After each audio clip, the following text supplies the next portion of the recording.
मैं प्रभु का धन्यवाद देता हूँ इस अच्छे समय के लिए। प्रभु के चरणों में आने का प्रभु ने मौका दिया। आइए आज के वचन मनन के लिए इब्रानियों की पत्री 13 अध्याय उसका 9वां वचन हम पढ़ेंगे। नाना प्रकार के विचित्र उपदेशों से ना भरमाए जाओ, क्योंकि मन का अनुग्रह से दृढ़ रहना भला है, ना कि उन खानों की वस्तुओं से जिनसे काम रखने वालों को कुछ लाभ ना हुआ। मैं उर्दू में पढ़ूंगा। इब्रानियों की पत्री 13 बाब उसका 9वां वचन। मुखालिफ और बेगाना तालीम के सबब से भटकते ना फिरो, क्योंकि फजल से दिल का मजबूत रहना बेहतर है, ना कि उन खानों से जिनके इस्तेमाल करने वालों ने कुछ फायदा ना उठाया।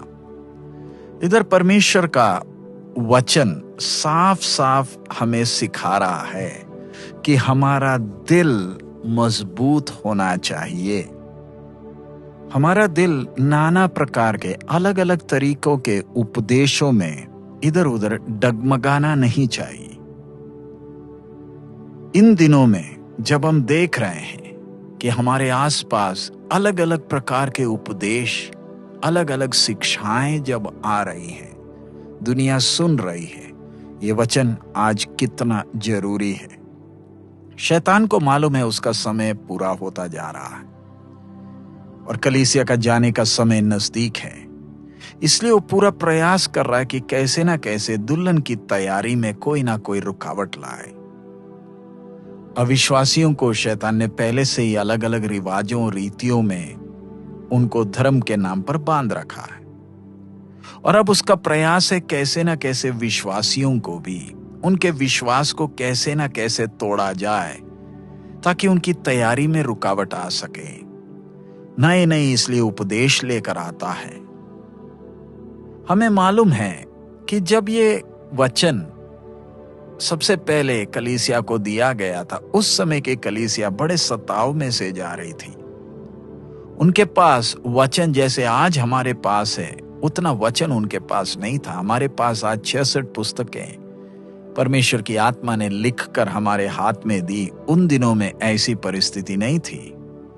उस समय के लोग परमेश्वर के दासों या परमेश्वर के दासियों के द्वारा सुना हुआ वचन पर निर्भर करते थे, और वो वचन उन्हें बलवंत करता था आगे बढ़ने में। उस समय की कलीसिया अजीब और मोजसों के ऊपर भरोसे नहीं, उसके ऊपर आधारित नहीं थी। प्रभु के अभिषिक्त लोगों ने कलीसिया को सही उपदेश या परमेश्वर का शुद्ध वचन सिखाया था, क्योंकि उस समय यहूदी मत से बहुत विरोध का सामना करना पड़ रहा था।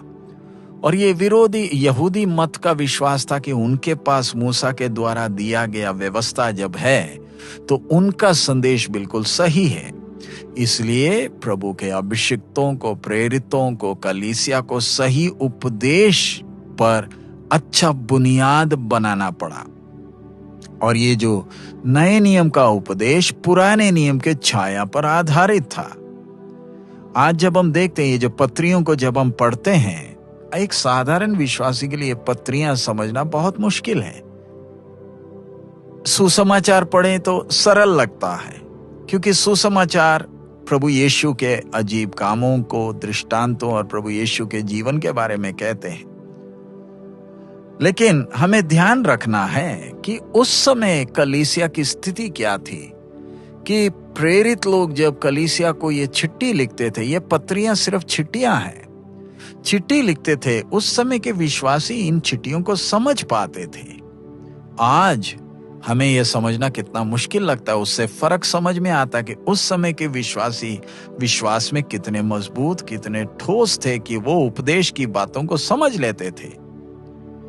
और फिर उस समय के प्रभु के जो दास दासी, जो अगुए थे, एक एक कर शहीद होकर जब मर रहे थे, तब एक आशंका, एक डर था, एक संभावना थी और एक असलियत भी थी कि गलत उपदेश कलीसिया में आ जाएगा, जिससे विश्वासी गुमराह हो सकते हैं। अगर उन दिनों में कलीसिया में ये आशंका थी, ये खतरा था, तो आज कितना ज्यादा।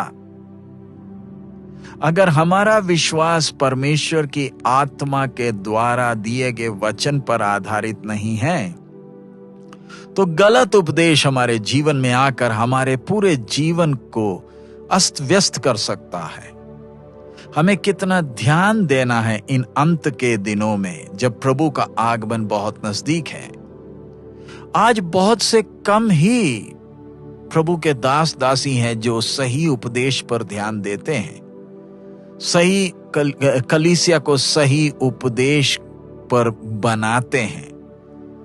आज बहुत से लोग अपने आप को प्रभु का दास बोलते हैं, दासी बोलते हैं, लेकिन उनके प्रचार और कामों को देखें तो लक्ष्य एक ही है, कैसे ना कैसे लोगों को खुश करें, लोगों को तसल्ली दे, मीठी बातें करें ताकि लोग खुश रहें।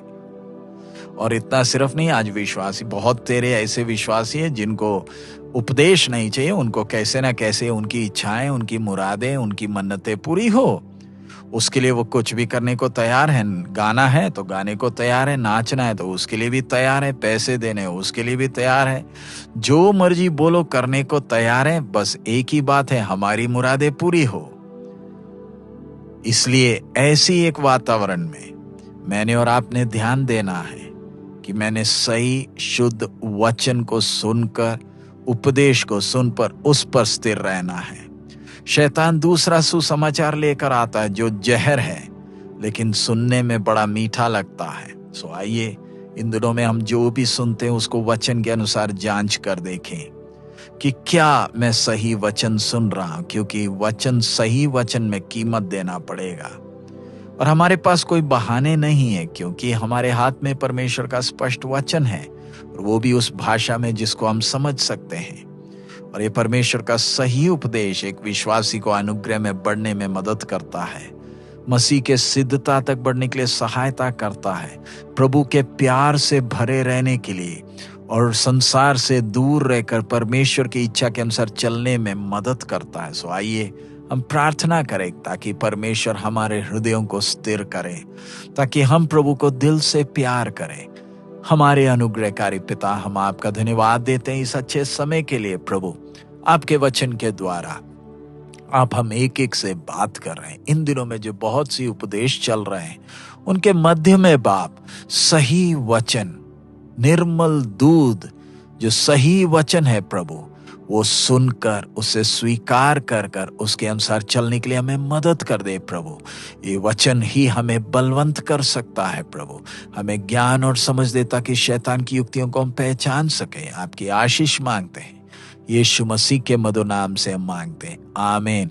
प्रभु हम सबको सहायता करे, जब प्रभु का आगमन नजदीक है, इन दिनों में सही वचन को सुनकर बलवंत होकर मसीह के कद तक बढ़े। हमारा दूल्हा अति शीघ्र आ रहा है। प्रभु हम सबको आशीष दे। मारानाथा।